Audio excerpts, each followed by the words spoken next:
Stay tuned, everybody. As usual, we're going to have a little bit of timely, a little bit of timeless, some funny, and some solutions, because we always talk about solutions. This is Truth vs. News.Inc., and after this cute little song intro that Pastor Don loves so much, we're going to talk about a lot of neat things that are going on in the world today. So stay tuned. You can do it. Yes, we can. This is a song. We can do it. Yes, we can. We can change things throughout the land, but we all must lend a hand. We can do it. Oh, yes, we can. Oh, your neighbor over there, a bit bewildered, but he cares. He just doesn't know what to do. Join together and then there'll be two. There are others all around, scattered throughout the town. Reach out and you will see your numbers swell to 3. We can do it. Yes, we can. We can change things throughout the land, but we all must lend a hand. We can do it. Oh, yes, we can. Now together, you form a core, and you're eager to find some more. You start knocking on other doors, and before long, you're up to 4.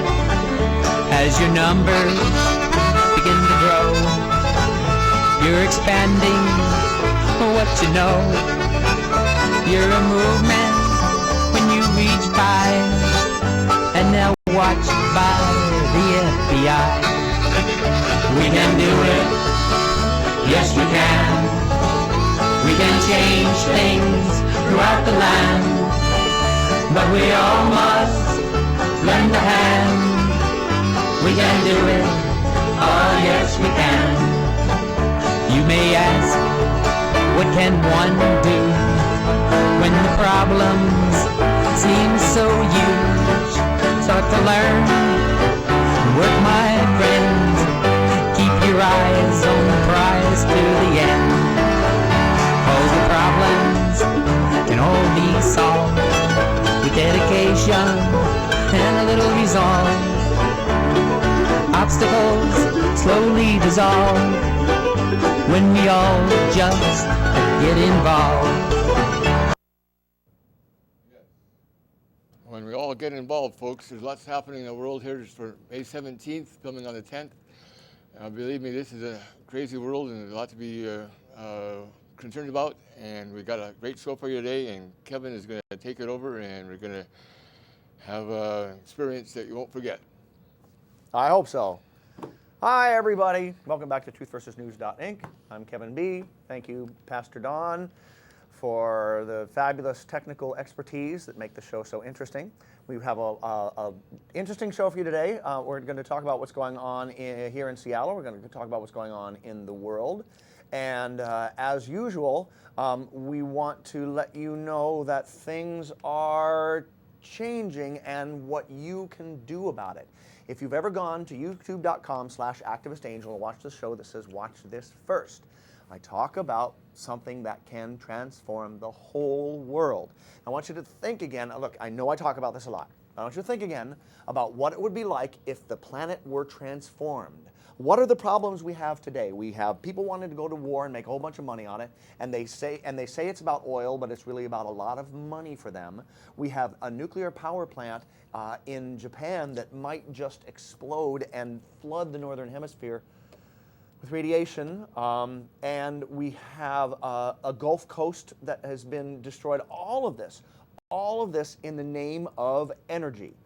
All of this in the name of fighting for what they believe are scant resources. All of this believing in the lack of abundance and creating scarcity, the scarcity myth, creating the need for oil, creating the need for them to sell you something that should be yours for free. And as crazy as it sounds, the answer is already here.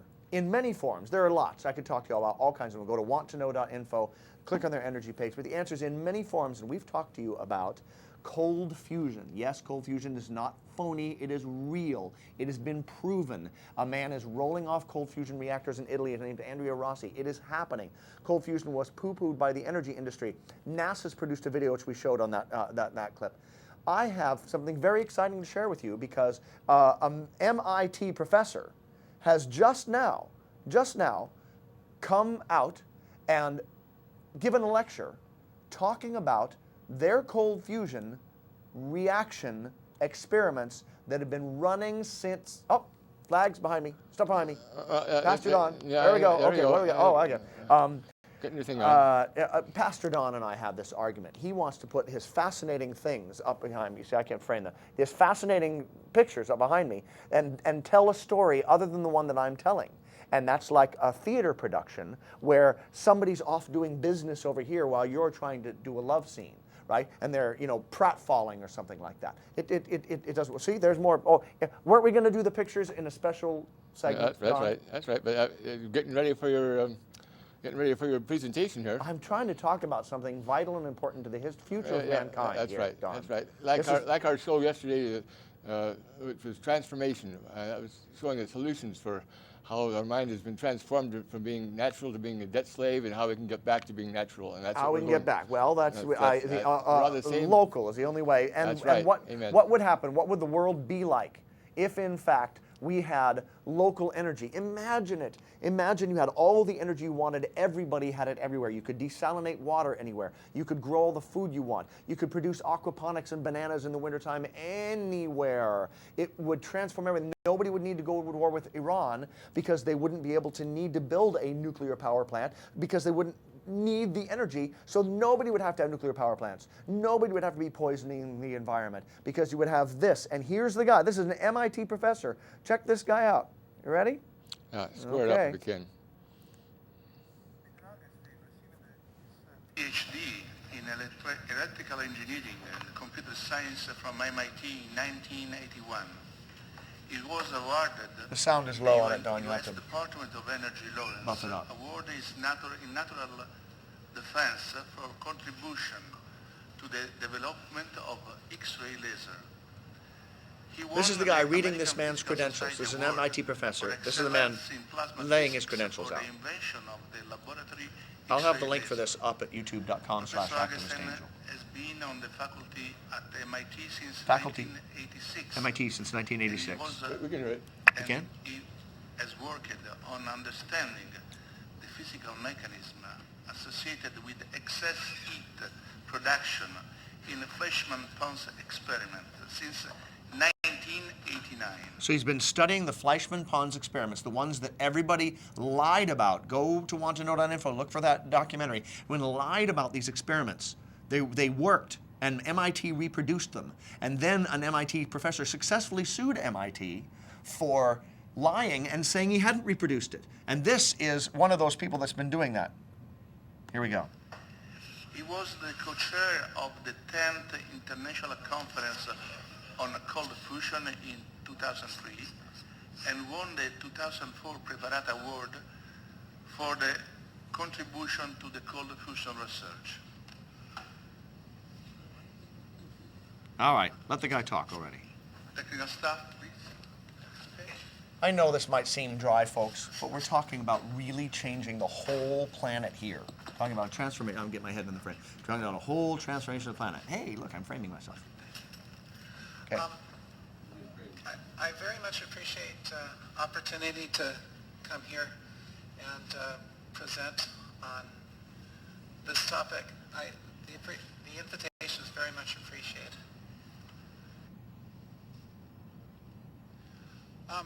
At MIT, we gave a course on cold fusion research at MIT in January. And that's significant for a number of reasons. The topic is very controversial. However, it seems to me at MIT we should be able to deal with controversy and to take controversial areas and think about them and talk about them. Science is strong enough to withstand questioning. Some of the issues that were talked about at the course probably are very relevant for the experiment I'm going to talk about shortly and the data that I'm going to talk about shortly. So sadly, I do not have some view graphs that connect with the topics that I'd like to talk about for a minute or two, but I think it's probably important relative to what's coming in this presentation. It seems to me that some of you may not be familiar with research in the field, so as a result, a little bit of discussion may be useful. In 1989, Fleischmann and Pons claimed to have observed excess heat in the palladium deuteride system, and a number of my colleagues and I got interested in the problem. And at the short course, we presented a summary of results of our research over past 23 years on this topic. There's been a great many experiments, hundreds of experiments at this point, where the excess heat effect has been seen in many laboratories. So during the short course, we had 5 days of lectures, 2 hours each. So it's impossible to review all the material that was presented, but it was an enormous amount of material. Some understanding of the experiments has emerged over the years. And along those lines, some discussion here is relevant. We'd like to get D2. Okay. Is everybody, this is, I don't know that you want to see this whole thing, but I'll summarize it for you. This guy lays out the fact that they've had cold fusion experiments running since January that work. He lays out all of their research showing that it's not a chemical process, that it is a nuclear process, shows their research saying that helium is being produced. Hydrogen to helium, that means fusion, right? He shows out, he talks about things that have been running for 5 months, and the different alloys that they use, and the different ways they work, and the ways that they show that they're not degrading nickel, that the palladium deuterium ones work best. He lays it out for us and has the graphs and has the information. It says that there was a course at MIT in cold fusion. Think about this. Think about what would happen if we spent money on this instead of war, on this instead of building nuclear power plants. If we supported this guy and put money into this, we could turn Kitty Hawk into the space shuttle. Do you see what we're saying? Yeah. This is the baby research on tabletop fusion. We showed you the NASA video a little while ago. Watch this first at the YouTube, at Activist Angel on YouTube.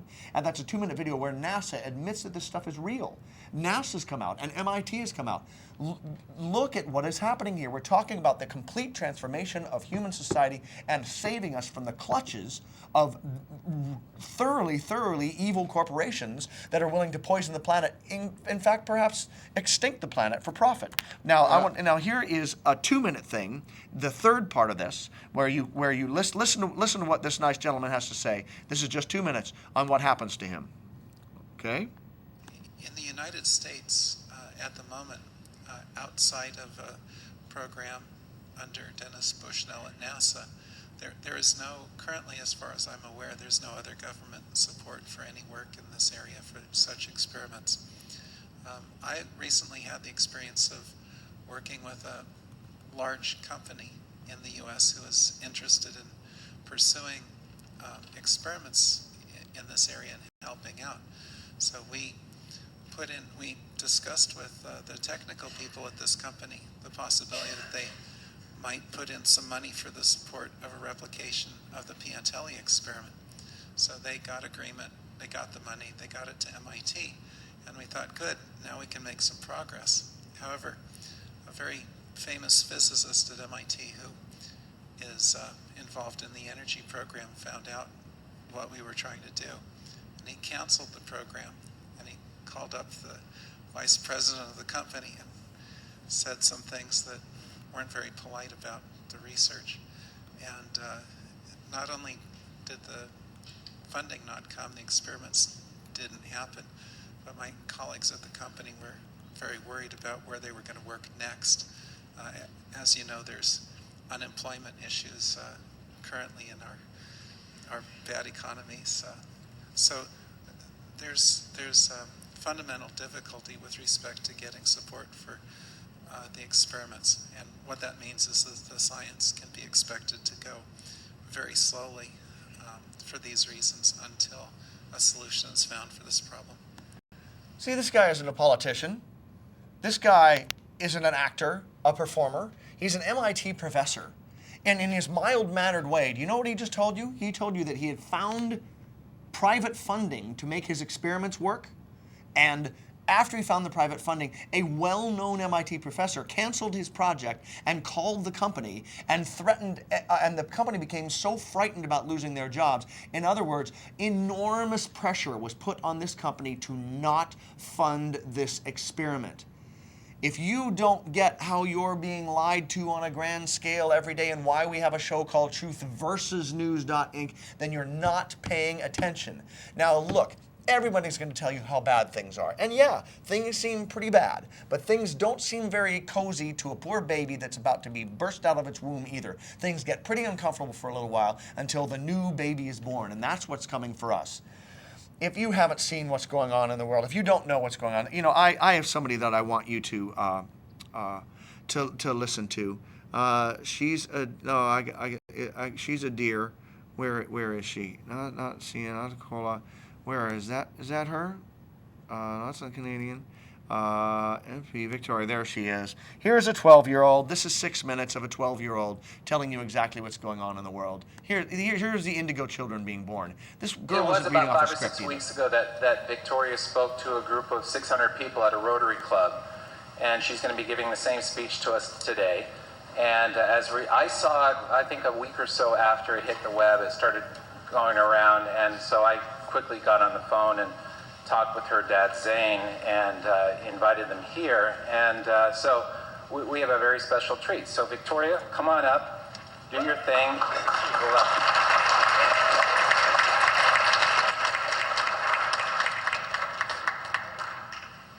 Have you ever wondered why Canada is in debt? Have you ever wondered why the government forces Canadians to pay so many taxes? Have you ever wondered why the bankers from the largest private banks are becoming wealthier and the rest of us are not? Have you ever wondered why the gross national debt is over $800 billion? Or why we are spending $160 million a day on the interest of the national debt? That's $60 billion a year. Have you ever wondered who receives the $60 billion? What I have discovered is the banks and the government have colluded to financially enslave the people of Canada. I will share with you 3 important points of reference, which will hopefully spark enough interest and concern for you to continue the research on your own and to engage your government to stop this criminal act against the people of Canada. First, we will briefly examine the Bank of Canada. Second, we will see how our banking system works today. And lastly, I will offer a viable solution that we can petition our government to implement. A very little known figure in Canadian history is J.L. Gradon McGeer. He was a lawyer, member of Parliament, and Mayor of Vancouver. His contribution to Canada is probably the greatest in our history. He championed the creation of the National Bank of Canada, whose sole purpose is to create and manage Canada's money. It was formed on July 3, 1934, and owned by all Canadians. Until the 1970s, because of the Bank of Canada, Canada's national debt was held at a constant, manageable level, until the government decided to implement what we now have as our modern-day banking system that is robbing the Canadian people. So how are they robbing us? Allow me to explain how our private banks and government work today. First, the Canadian government borrows money from the private banks. They then lend the debt-based money to Canada with compounded interest. The government then continues to increase taxation of Canadians year after year, in order to pay back the interest on the exponentially growing national debt. What results is inflation, less real money for Canadians to spend into our economy, and the real money being used to pad the pockets of the banks. Also, the government gave the banks the ability to loan out money that doesn't exist in the form of loans. When a bank gives you a mortgage, which literally means a death pledge or a loan, they don't actually give you money. They click a key on a computer and generate the fake money out of thin air. They don't actually have it in their bank vaults. Presently, the banks only have $4 billion on reserve, but they have loaned out over $1.5 trillion. To quote Graham Towers, each and every time a bank makes a loan, a new bank credit is created. New deposits, brand new money. Broadly speaking, all new money comes out of a bank in the form of loans. As loans are debt, then under the present system, all money is debt. What I find interesting is even Jesus in Matthew 21 drove out the money changers in the temple because they were manipulating the currency to steal money from the people. The private banks are just like the money changers in Matthew 21. They are defrauding and robbing the people of Canada, thus their freedom, and they need to be stopped. How should the banking system work? In an infamous interview, Mr. McGeer asked Mr. Towers, "Can you tell me why a government with power to create money should give that power away to a private monopoly and then borrow that which Parliament can create itself back at interest to the point of national bankruptcy?" Mr. Towers replied, "If Parliament wants to change the form of operating the banking system, then certainly that is within the powers of Parliament. In other words, if the Canadian government needs money, they can borrow it directly from the Bank of Canada. The people would then pay fair taxes to repay the Bank of Canada. This tax money would in turn get injected back into our economic infrastructure and the debt would be wiped out. Canadians would again prosper with real money as the foundation of our economic structure and not debt money. Regarding the debt money owed to the private banks, such as the Royal Bank, we would simply have the Bank of Canada print the money owing, hand it over to the private banks, and then clear the debt with the Bank of Canada. And yes, we have the power and lawful right to do so.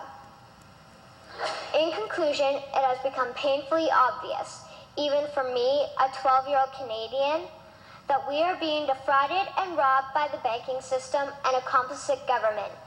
What will we do to stop this crime? What will we do to ensure that the next generation will live free and clear of the debt-based economy that enslaves them to the banks? Margaret Mead said the following, and I hope that all of you remember this. Never doubt that a small group of people can change the world. Indeed, it is the only thing that ever has. Thank you.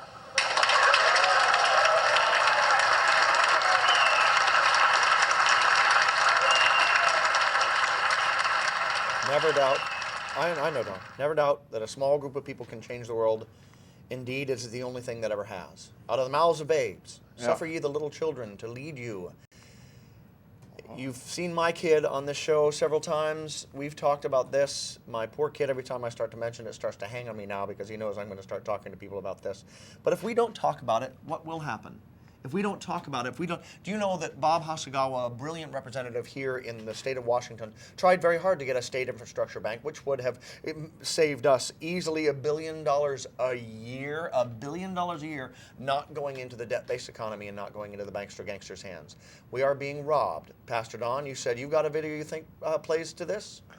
Something interesting? I certainly do. And Let's see it. I think we're going to play it right now here. All right. So here we go. Will I be able to hear it too? I hope so. Someday I'll be like Jon Stewart. Come on here. Should be You know, going. we'll script the whole thing of writers. Can I hear?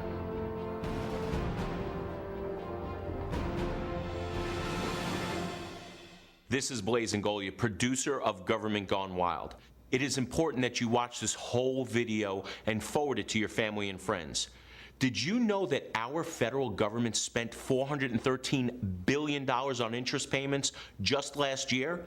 Which means in 2010 alone, we spent more on interest payments on the debt than we spent on the Department of Health and Human Services and the Department of Transportation, more than the Department of Energy, the Department of Veterans Affairs, the Department of HUD, the Department of Justice, the Department of Homeland Security, Department of Agriculture, the Department of Commerce, the Treasury Department, Department of Labor, and the Small Business Administration. Combined, how bad is our government addicted to debt? Well, consider this, that since 1988, our Congress has spent over $8 trillion in interest payments alone. And a lot of that is going to other countries, making them prosperous, not us. How big of a number is $8 trillion? That's enough money to give a Lotus Evora dream car to every taxpayer in this country. And if that doesn't scare you, maybe this will. According to the nonpartisan Congressional Budget Office, by the year 2021, which is only 10 short years away, our interest payments will reach a mind-boggling $1.1 trillion a year. That's 1.5 times more than we spend now on national defense. And that's not the worst of it. Hold on to your hats for this one. By the year 2046, every single dime of federal tax revenue received by Washington, D.C. will be spent on, well, you guessed it, just interest payments alone. Not $1 left for anything else. How hard will it be to pay off this debt? To put it in context, if Congress stopped all spending today and did not spend a single nickel on anything else, and they made payments of $100 million a day, it would take us 389 years just to pay off our national debt.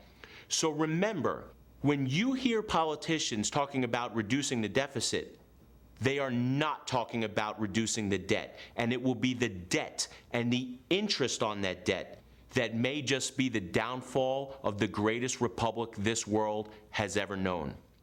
Everyone needs to hear this message. Please forward this video to everyone you know. Get involved, because Fun, Don. Now, Okay. Yeah, we're echoing. Again, that is, in my opinion, a big pile of propaganda. It is a huge problem. It is a Jude Walensky and the two Santa Claus theory. He's a guy that invented it. He literally told Republicans, and I'm not Republican or Democrat, I am a constitutionalist and an anti-corporatist. He told Republicans, here's what you do. When you get in office, you run up the debt as high as you possibly can, and then when you get out of office, all you talk about is the debt. Simple. He called it the two Santa Claus theory, and that's exactly what they do. And the other thing that they do is they make sure that they talk about evil big government. Evil big government, and nothing but evil big government and debt. That's it. That's all they talk about. And that's not the problem. Our government was put together to protect us from debt, to protect us from economic slavery, to protect us from corporate interests. The Tea Party, the original Tea Party, was people throwing things off to protest a giant corporation that had joined with the English government called the East India Tea Company to protest their tax on tea, and they're literally trying to monopolize. So the government is there to protect us from corporate monopoly. It is not the government's problem that we have a debt. It is the fact that the government has been captured by a bunch of bankster gangsters, a private cabal of banksters, like that sweet little girl said in Canada, that create this absurd thing called the fractional reserve banking system that everyone swallows. We live in the flippin' matrix. Yes, it's rant time. It is absurd what's going on. And this kind of stuff that even Pastor Don puts on, all it talks about is the debt and what the government is doing, that terrible big government, and what they be doing. All that debt all you have to do, what? You know what you do? Cancel the debt. That's it. No more debt. We don't owe the banks anymore. That's it. It'd be that simple. We don't have to owe the banks. We don't have to give them any more money. We don't have to have a fractional reserve banking system. We don't have to have a Federal Reserve. We don't have to have any of those things. I agree with that. And this whole business of bringing up the government and not mentioning the disastrous rise of corporate power feeds into their hands, in my opinion. Oh, really? It is absolutely, that is fantastic libertarian claptrap propaganda. It's exactly what that is. If you are a libertarian, if you're a solid, hardcore, active Ron Paul supporter, you email me at activistangel@gmail.com. I will have you on this show, and I want to debate with you. I want to talk to you about these absurd libertarian policies, this absurd anti-government thing. The only reason the government is so-called evil is because they're owned by the banks. That's like saying the police are evil, that having police is bad because they're being paid off by criminals, right? The drug lords are buying off the cops and shooting them in the streets, and that makes police bad, so let's get rid of them. The government is the only police system we have against entrenched moneyed power. The government we created was to protect us from entrenched corporate power. Just because the King of England called himself the government doesn't mean he was the government. What he was an incredibly powerful financial despot. He took from people, stole from people, he took tribute and booty and lives and women and children and whatever he wanted because he had the economic power. And when we came here to this country filled with resources and our amazing founding fathers put this country together, the reason they did it was to protect us from that disastrous rise of economic power. And we have the quotes. We have the quotes from Jefferson. We have the quotes from the founding fathers to prove it. Yeah. I have them right here too. If you want them. Yeah, want to read? Well, yeah, cool. Yes, we've got tons of them. Protecting us from. Let's see if we can segue into something I want to talk about. Protecting us from the corporate powers that be. We have an Occupy. I came onto the show originally as a member of the Occupy movement, and the Occupy movement, it terrifies these powers that be. Homeland Security, which is really an arm of this giant corporate financial power, is really frightened about the Occupy movement. They've been proven that they've infiltrated them. They have sent the police to drug teens. Literally, the video. They drug the teenagers and then they drop them back off at the Occupy site, and they get busted doing this. And he's, yeah, man, they took me and they smoked me out on some great weed, and they asked me if I want to do anything harder. I said, no, I don't do that. Beep.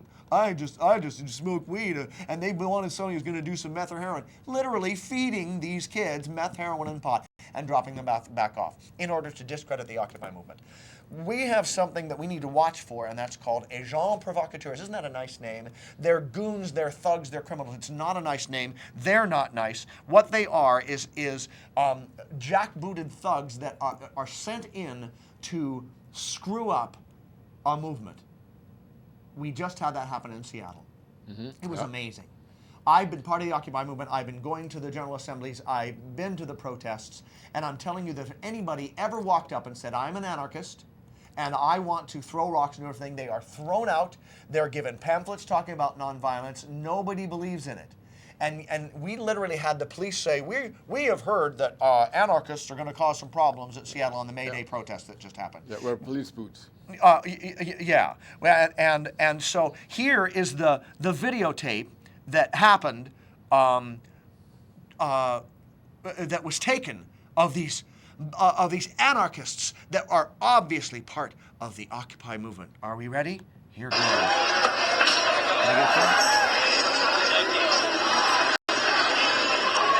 Okay, video. There he is. Look, shows Nike Town up there. Oh, just as the cameraman shows Nike Town. Hello, can you hear us? Yes, he said. Oh, they show up. There they are. Oh, watch those guys. Black. Oh, look. Look at their boots. Look at them. Okay, I'm gonna use my finger in there. Just go on the screen, Don. Look at these guys. Fantastic, snazzy matching black outfits. That's right. These anarchists have a bunch of money to use for their snazzy black outfits. The fabulous masks, the wonderful masks that they're wearing, the nice nylon see-through anarchist masks that obviously these anarchists are well funded. The matching police-style batons that are plenty strong enough to break normally shatterproof Nike window glass. How about that? Yes, yeah. And did you notice their moves? Did you watch them when they moved? They looked like they had some martial arts training to me. Yeah, these anarchists, they're professional martial arts trainers. That's and right. wasn't it neat? Coordinated. That Makes it more effective that way, you know? Wasn't it neat that they had this camera person happened to be there, and they happened to film the Nike, and then just that they happened to be able to move down. Now let's watch our police response. Here's how the police respond to these dreadful anarchists. Watch. Here they come. Stay on the video. Oh, there they are.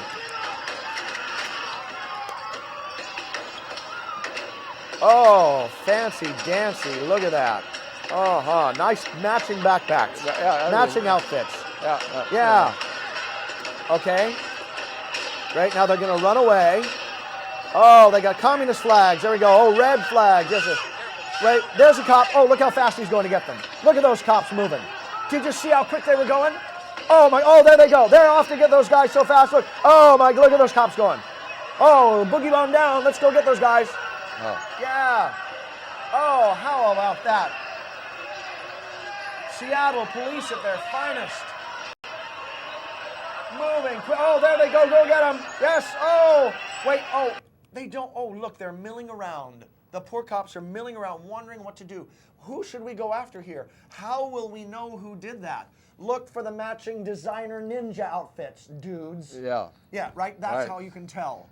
It's all planned, man. It's so obvious.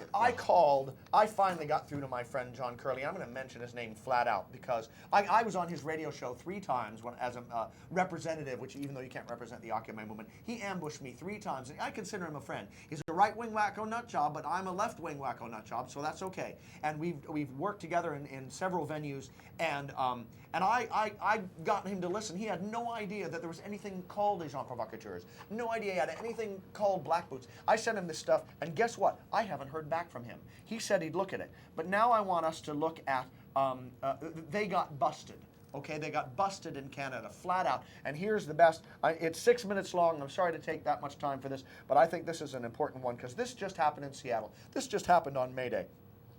Watch this fantastic video about the Canadian Provocateurs. Leaders Summit in Montebello, Quebec. 3 police officers dressed as radical protesters with rocks in their hands were confronted by legitimate protesters and accused of trying to incite a riot. This covert action contravenes the Canadian Charter of Rights and Freedoms, which guarantees the fundamental freedom of peaceful assembly and the legal right of security of the person. At first, the Sûreté de Quebec denied that these were their officers, but after 3 days of pressure, they admitted it.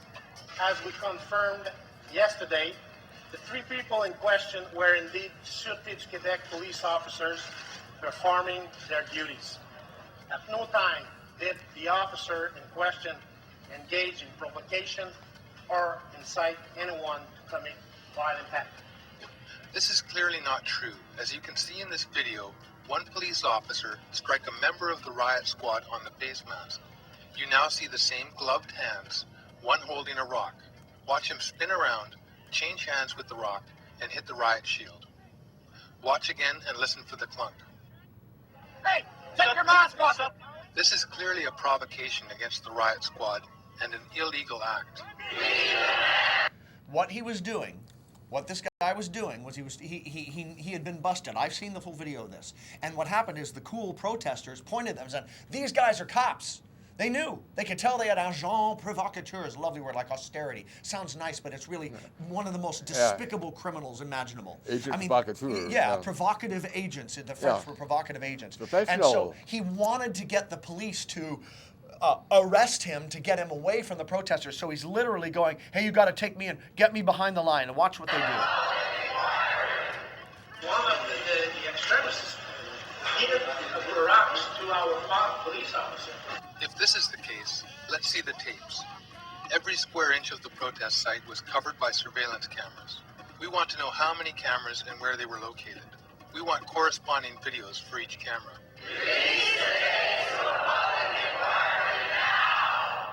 These 3 police officers were in direct violation of Section 63 of the Criminal Code of Canada, which states, an unlawful assembly is an assembly of 3 or more persons who, with intent to carry out any common purpose, assemble in such a manner or so conduct themselves when they are assembled as to cause persons in the neighborhood of the assembly to fear, on reasonable grounds, that they A, will disturb the peace tumultuously, or B, will by that assembly needlessly and without reasonable cause provoke other persons to disturb the peace tumultuously.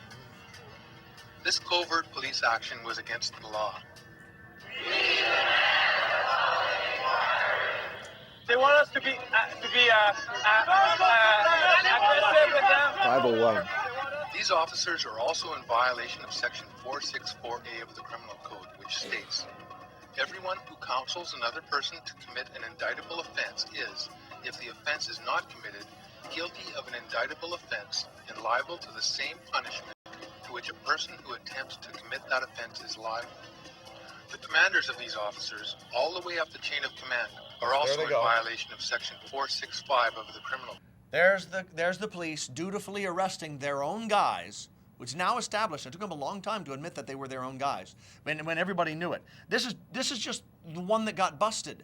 This happens all the time, right? Yeah, it looked like a pretty good act there, the way they were acting out and make it look almost real. You know, they do a good job of staging this event. And they're holding rocks in their hands. Oh, that's right. And giving the police an excuse to crack down. Yeah, sure. And makes it more effective that way. So and my friend who had his own TV show on Cairo and has his own shock jock radio show on 97.3 has no idea that this stuff goes on. It's like, wow, send that to me. I still have to get to know. Which states, everyone who conspires with anyone to commit an indictable offense is guilty of an indictable offense and liable to the same punishment as that to which an accused who is guilty of that offense would, on conviction, be liable. Who ordered these police to carry out this covert action? To violate the Criminal Code of Canada and to violate our guaranteed charter rights to freedom of peaceful assembly and security of the person. The RCMP were responsible for security at the summit. The Minister of Public Safety, Stockwell Day, is responsible for the RCMP.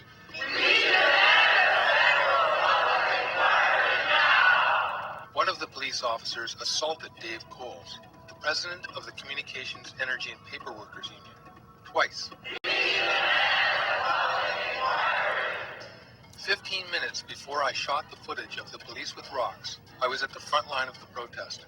Someone at the back was throwing rocks. I saw one rock hit a protester in the head. Did these police officers throw those rocks? The police surveillance tapes will reveal the truth. Were these men who tried to start a riot later police officers too? How can we be sure unless we know who the other undercover officers were at this protest? We want all the covert operatives revealed in a public inquiry. This covert action goes way beyond reasonable intelligence gathering by police forces.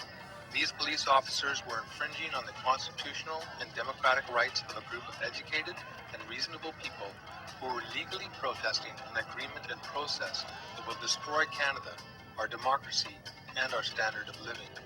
The sellout of Canada and our democratic rights should be the subject of another public inquiry. No one gave the government the right to trade away Canada's sovereignty and take away our democratic authority.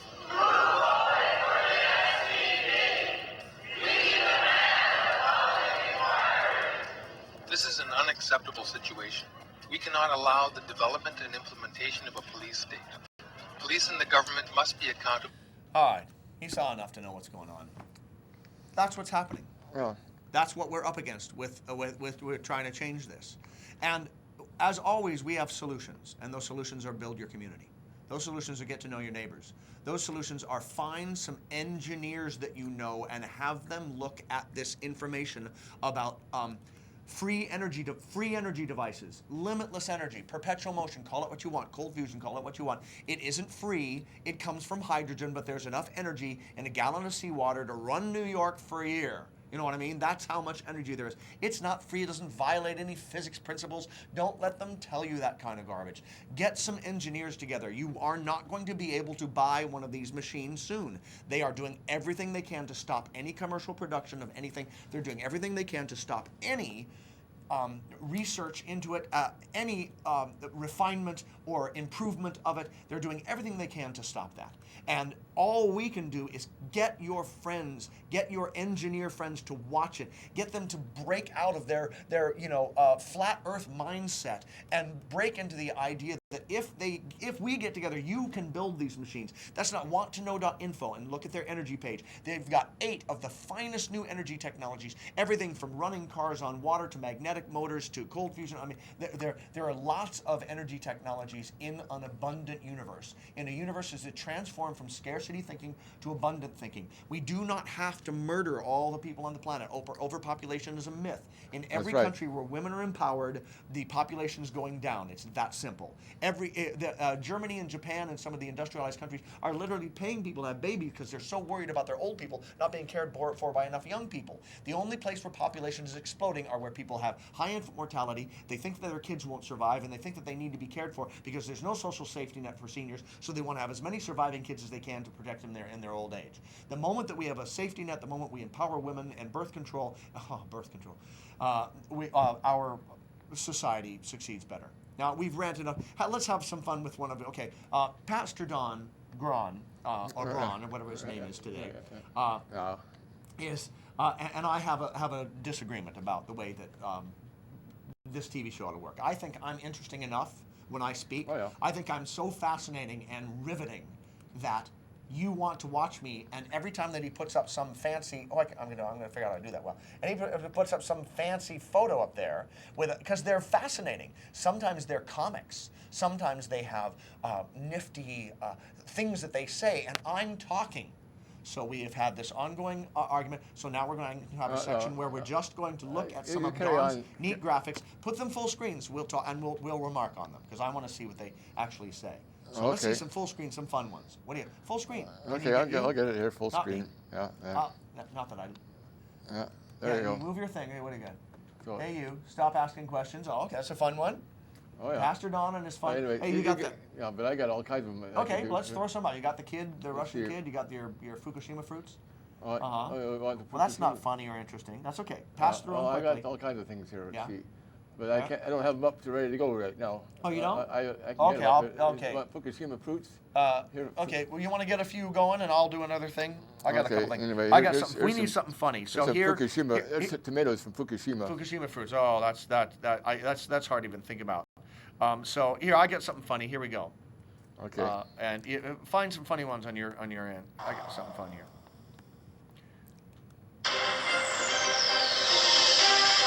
Coal industry news.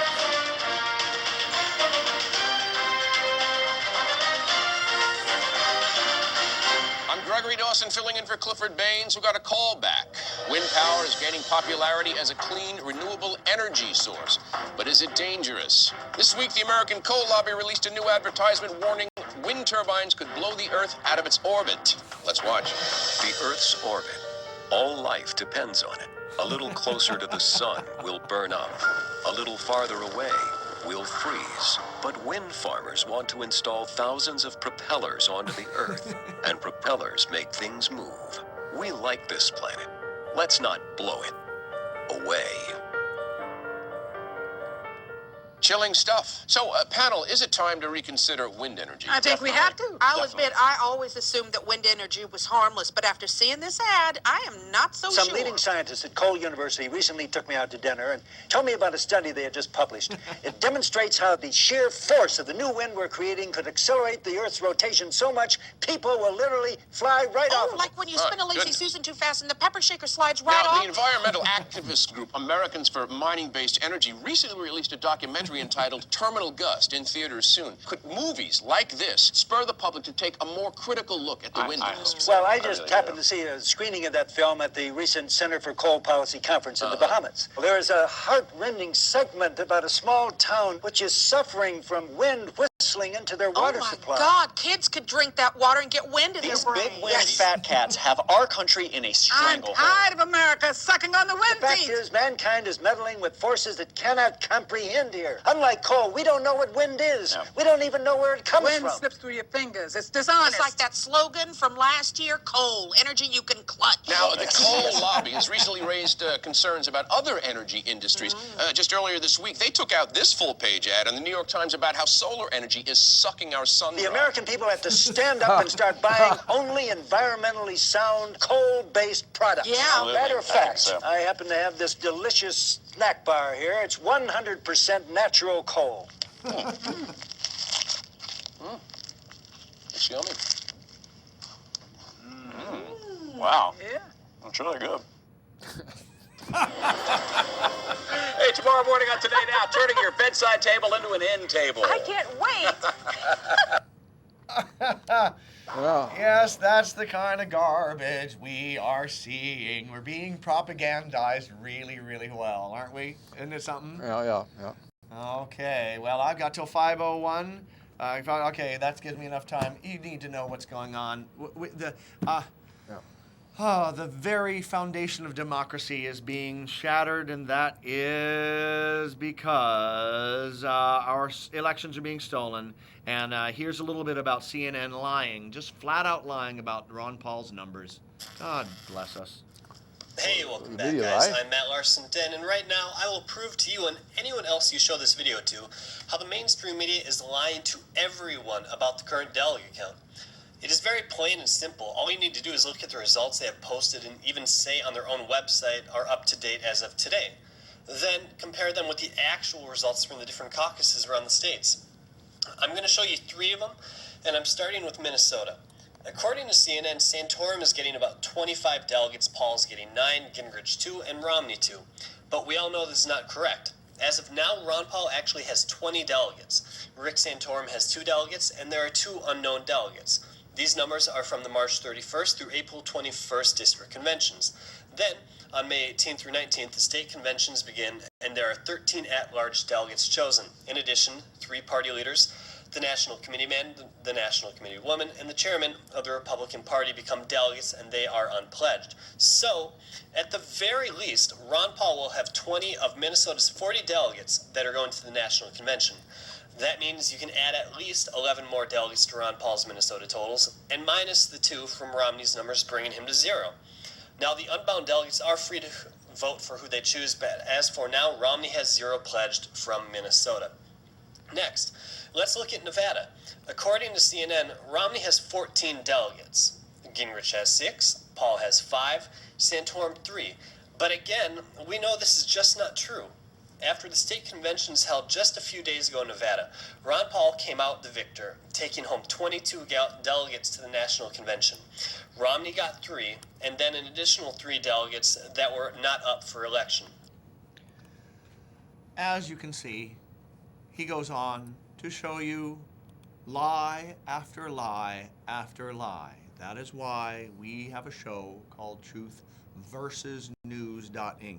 If you do not get yet that the media is lying, they are liars, big fat liars, liar, liar, pants on fire.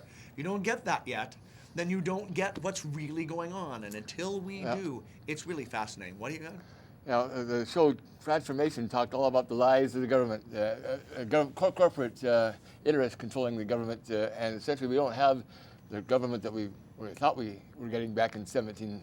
Robert Kane Pappas's incredible documentary, It's Orwell been Rolls in His totally Grave. distorted. It's been totally manipulated. The bankers own the world, essentially. And well, they're trying to own the world. Yeah, right. But we're so incredibly productive and so amazing, and they've stolen so much money that they really don't know what to do with it at this point in time. You know, they're overwhelmed with dough, and the moment that we take back our food and our energy and our currency, the moment we take back those 3 things and bring our communities back together, we'll beat them. We'll build the lifeboats. The Titanic can sink. Let's just build lifeboats. Let's have that. I think I've got my basic one. Yeah, I got 2 minutes. Easy. Yeah. Let's watch something encouraging. This is what we should do. Hello, my Here's name a is solution. Shane with Ocean Drum Incorporated. So why do you want to learn about aquaponics? Perhaps you just want to live a healthy lifestyle. Maybe you just want to lose weight. Maybe you just want to eat food that tastes better than the stuff that you can get in the grocery store right now. But there's some problems with doing that. Our modern lifestyle, people are very busy. and maybe you don't have time to dig around in the dirt to raise your own fruits and vegetables, or you live in an apartment, have limited space, where even if you had the time, you don't have the space to cultivate all these things. Aquaponics solves many of those problems by integrating two sciences that have been around for a very long time, that being hydroponics, which is growing food without soil, and aquaculture, which is raising fish in controlled environments. So what we're able to do by combining these two sciences is eliminate the chemicals and fertilizers that go into the plants as nutrients by replacing that with the nutrients that comes from the fish. Comes from So it's an fishies. Nutrients that come from fishies. You see, Will Allen feeds 10,000 people in Milwaukee on 3 acres. 10,000 people with 3 acres. We have the power. We have the ability.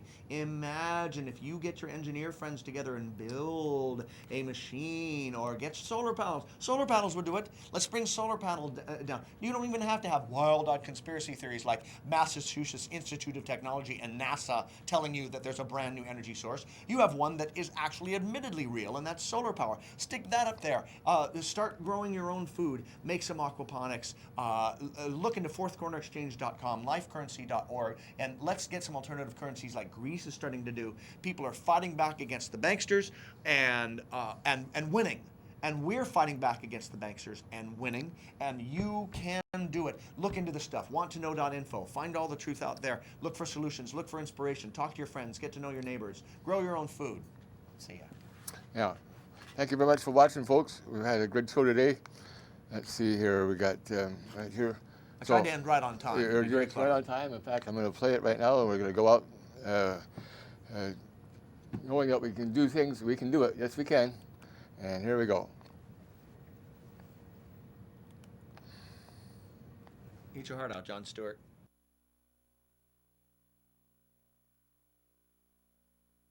Someone in the next town got the word and is spreading it around. Cause an idea, whose time has come, cannot be stopped by anyone. Plant your seeds in fertile ground. There ain't nothing gonna keep it down. But we can do it. Yes, we can. We can change things throughout the land. But we all must lend a hand. We can do it. Oh, yes, we can. We can do it. Yes, we can. We can change things throughout the land.